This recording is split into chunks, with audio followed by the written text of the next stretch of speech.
Good morning, Karen Yaffe here, and it's time for the month 6 of the Primrose Garden Block of the Month. Can you believe it's November already? The summer and even September and October just flew by. I'm not quite ready for Thanksgiving and Christmas, but November is here and it's just how you gotta go. So let's talk about what you're gonna get. This is for the applique borders. And I know some of you are apprehensive because there are 4 long borders, but if you continuously stitch a little each night, you will finish at the end of the 12 months. So let's talk about what you are going to get. You're going to get the month 6 directions, all the cutting, all the wool, what you need to cut all your pieces out, okay? And you are going to get a full-size template, which you will need to tape together. There's the top, and then the center, and then on the third sheet is the bottom part of the middle. It's not the full width of the template, it's half of the template, a little more than half, and then the pieces that you're going to need. If you want, you can chop off this piece of paper, make it a little easier for you after you tape those together. And I have one here that's already taped together. I did not chop the pieces off, but you can see that here's your center line. This is half of one side. So you are going to trace, the stems onto your background, and then you are going to flip this over to get a mirror image for the other side. Okay. So the first thing you're going to do is to cut your border fabric. You're going to get almost 2 yards of the background for it that you are going to need to cut to 11-inch widths, 11-inch by the length of the fabric. You do not want to cut the lengths yet. You will trim those down when you're ready to attach these to your quilt. So the fabric is 44 inches wide, not including the selvages. So you want to cut the selvages off and then cut each piece at 11 inches. You will trim it down later. So I have one here cut at 11, and I highly recommend that you get some fray check. This fabric is a woven, so it's a little, thready. You don't want to lose any more fabric than you can because you're going to trim these down to 10.5. So fray check around all the edges, and then you're going to find your center. And to find your center, you take your fabric and fold it in half. All right, get your folded edge, and then you will fold it one more time and finger crease the corner of where the folds are so that when you open it, you will see the center right there. And I've already marked my center. I took a piece of thread, threaded it through, and knotted it in the back. I can take it out at the end. So do that for all your centers, okay? So set this aside because now you are going to think about cutting out your pieces and making units.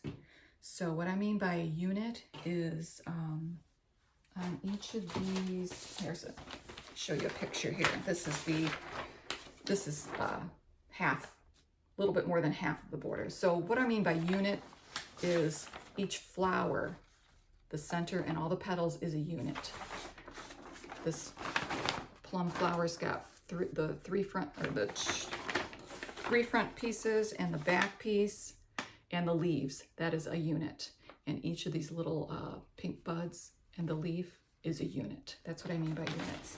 So you're going to cut your pieces out, and I have a tip for cutting these pieces out because there are a lot of pieces. So when you cut especially the smaller leaves, the buds, you want to trace them onto your fusible like little soldiers. And I have a picture of that here. took a picture of when I did my borders.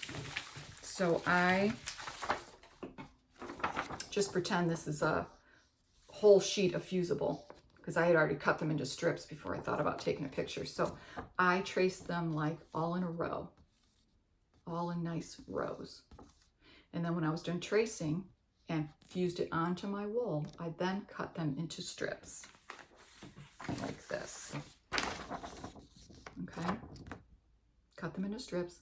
That makes it so much easier to cut each of these leaf pieces off of a strip rather than a whole big piece of wool.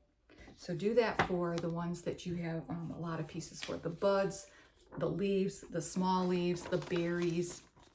Make it a lot easier. And then when you go to do your units, you want to use the applique pressing sheet. This was a game changer for this quilt. There are a lot of pieces, and to pre-make all of the units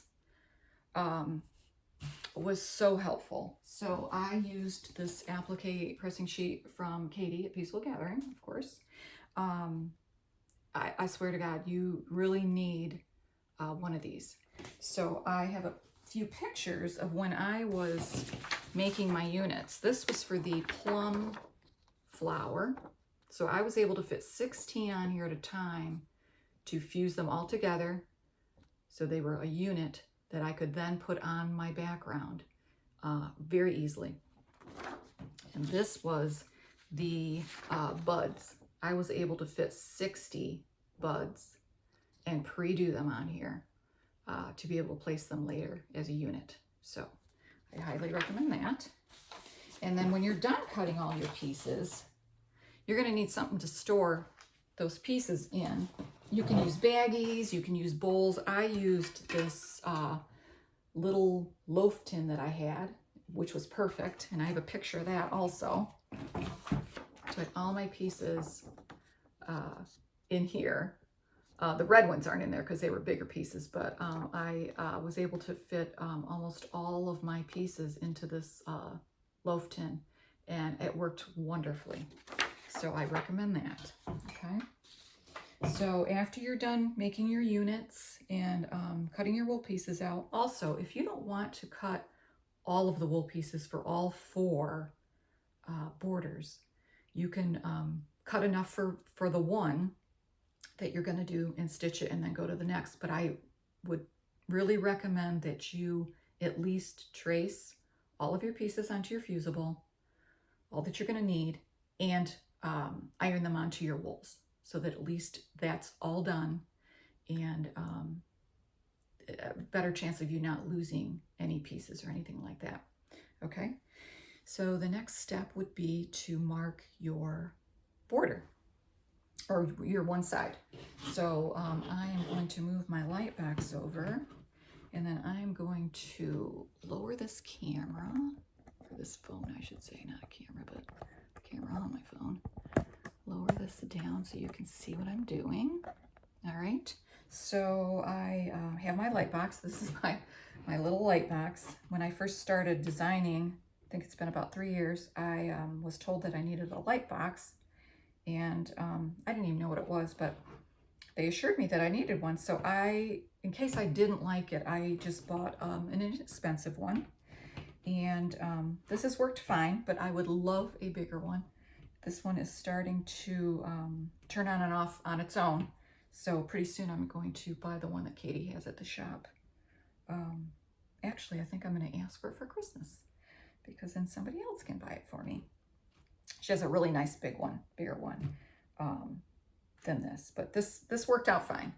So you will need, and I really recommend the light box to trace this. Otherwise, I'm not sure how you could hold it up to a window and maybe tape your paper and border to the window. It's going to make it really difficult though. So highly recommend a light box. So you're going to need a marking pen, and I used the Frixion marking marker. It disappears with heat. And you are going to take your fabric. Actually, that's not the first thing. You're going to take your template. You're going to put your template down first. And find your center. Put your center in the center.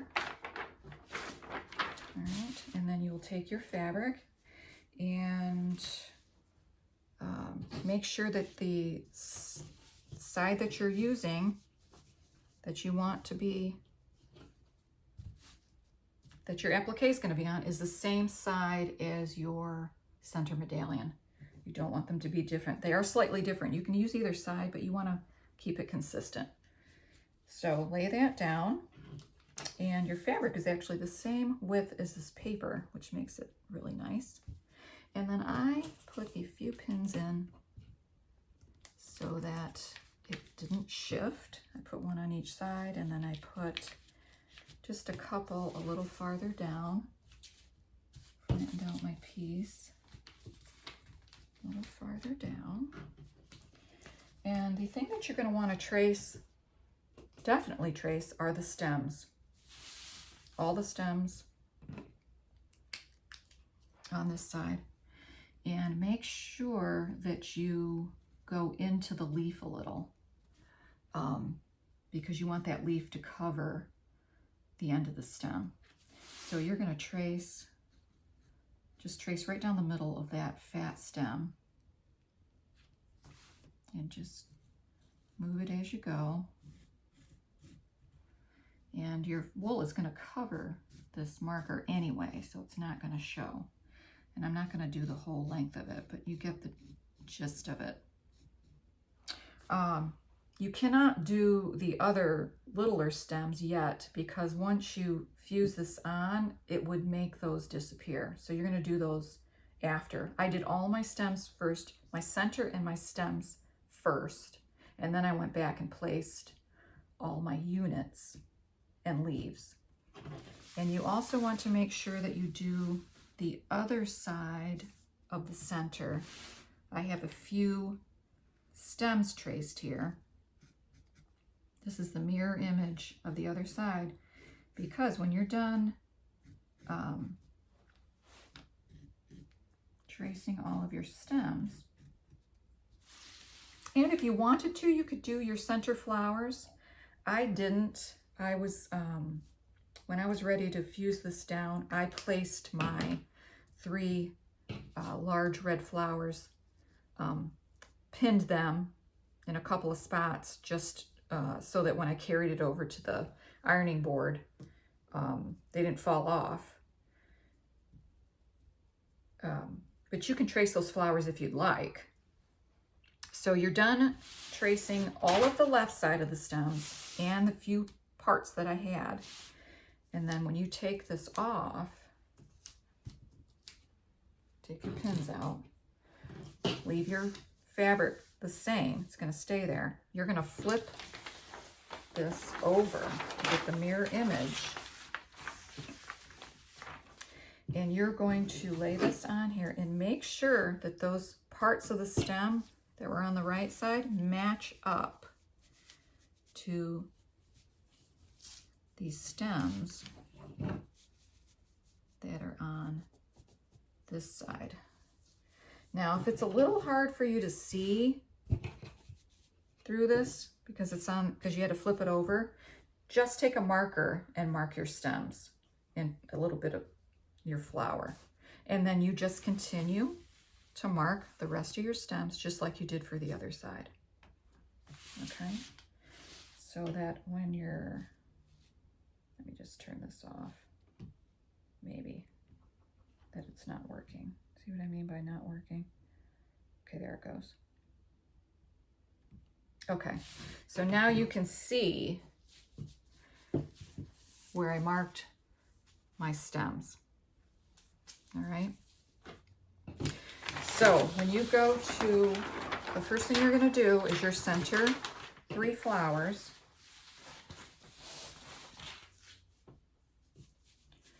I should have left the light box on, I guess. So you're going to place all your flowers for your center 3 flowers. You're going to place, actually, let me turn this back on. You're going to place, because there's a red flower right here. So you're going to place your 3 flowers, your stems, because these 3 stems and these 3 over here go under these flowers, and these 2 larger leaves. There's 2 leaves here and here. And I'll show you on the paper. These 2 larger leaves and these stems are under these 3 flowers. You need to make sure those are under there before you iron these down and start stitching. Also with the stems, you're going to get, with the fabric, 42 inches for the brown stems. You're going to want 1 for the main stem. There will be a little bit left over. And then you will, you know, cut as you go for these littler stems when you place them. And I did place them under the main stem. Okay. And then you will applique all your pieces down, centers, do all your stems, and then you can go back and place all your units for your, actually you could trace your little stems first, or with your light box, lay out your background and then place your buds and do the stems, these little stems after if you'd like, whichever way you like to do that. Then you will embellish and you will be finished and you can move on to your next border. So that is how I did my borders.